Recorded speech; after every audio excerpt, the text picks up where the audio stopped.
Je suis un homme, quoi de plus naturel en somme. Oh lui mon style correspond bien à mon état civil. C'est donc décidé, messieurs, 2018 sera une année chic et pas franchement choc, mais en tous les cas impeccable et branchée. Alors bougez pas parce que Isabelle est là avec nous et vous avez trouvé le coach idéal. C'est une femme. C'est une femme, Inès de la Fressange. Elle est géniale. Déjà, elle a révolutionné le mannequinat. Cette fille, elle arrivait sur le podium et elle avait le sourire. Elle nous parlait, elle donnait même des bracelets comme ça. Voilà, un mannequin qui défile et qui est souriant. Ça, c'était vraiment nouveau. Et puis, elle a imposé son style. Ah ben oui, elle a imposé son style. Et aujourd'hui, c'est vrai d'abord, elle nous a fait un guide pour nous, les femmes. Et aujourd'hui, elle s'intéresse à vous. Et c'est vraiment un plaisir d'être à ses côtés et d'écouter ses conseils de style. Les chemises à manches courtes, vous oubliez, vous préférez une chemise à manches longues. Surtout en hiver.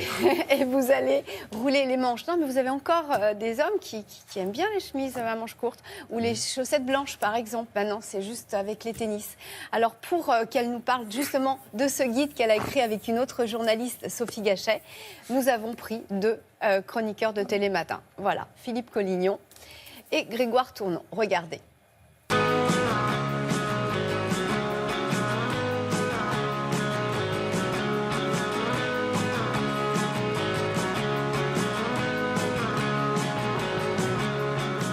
La Parisienne, qui était mon premier livre, qui était conseil de style et puis avec des adresses, a eu beaucoup de succès. Et puis, les hommes, quand ils venaient aux signatures, me disaient « Mais nous, alors ?» Cet hiver, il y a un nouveau guide qui sort pour les hommes. Avec Sophie Gachet, on a donné des conseils de style, de choses qu'il fallait surtout pas faire.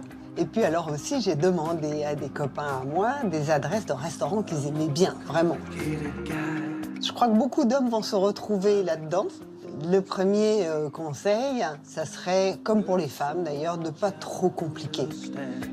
Le moment le plus agréable, ça a été la séance de photos, parce que tous ces copains à nous qui venaient n'avaient jamais posé, enfin c'était pas leur métier.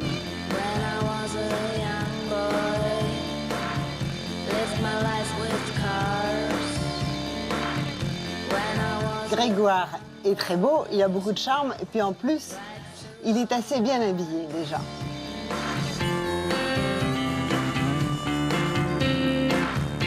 Vous vous sentez pas trop déguisé? Non. Bon. Allez. Alors l'important, c'est ça, de mélanger les choses un peu sophistiquées avec des choses de plus sport.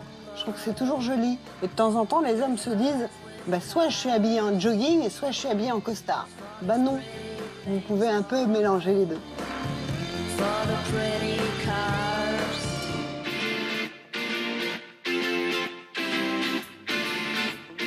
Philippe, il y a beaucoup de charme. Je trouve que quand même, les jeans un peu slim comme ça, je sais que c'est très à la mode. Moi, personnellement, j'aime pas trop pour les hommes. L'important, c'est pas de se déguiser, mais de changer un peu, parce que pour vous les mecs, c'est pas drôle, vous avez toujours l'impression que c'est les mêmes vêtements. Et les vestes, les chemises, les sweatshirts, les pulls. Mais il y a une façon de pouvoir changer, de faire dépasser un peu la chemise comme ça et tout. J'aime pas rentrer les chemises dans les pantalons. Voilà. Puis pareil, je trouve qu'avec le jean un peu plus large, comme ça, c'est un peu plus élégant. Ça vous met en valeur. Les vêtements, c'est fait pour ça. Finalement, ce qui me plaît chez les hommes, c'est quand ils oublient justement un tout petit peu leur apparence. Parce que c'est là que le charme opère. Ce qui est sexy chez un homme, c'est un tout petit peu le lâcher-prise, finalement. Donc, messieurs, ne changez rien, finalement. Si Philippe, vous pouvez enlever le sac à dos. 3 bouquins pour les conseils. Oui, effectivement. Alors, si vous avez déjà acheté celui d'Inès, il y en a 2 autres qui viennent de sortir, si vous ne voulez pas, justement, perdre le lâcher-prise. Élégant en toute occasion et le guide de l'homme moderne. Voilà, c'est vraiment des conseils au niveau de vous suivez Monsieur Georges avec Élégant en toute occasion et le guide de l'homme moderne, vous saurez vous raser exactement. On les voit. Merci beaucoup, Isabelle, pour ces bons conseils pour 2018 et même avant. On peut commencer dès maintenant. Il nous reste quand même quelques jours, quelques semaines. Allez.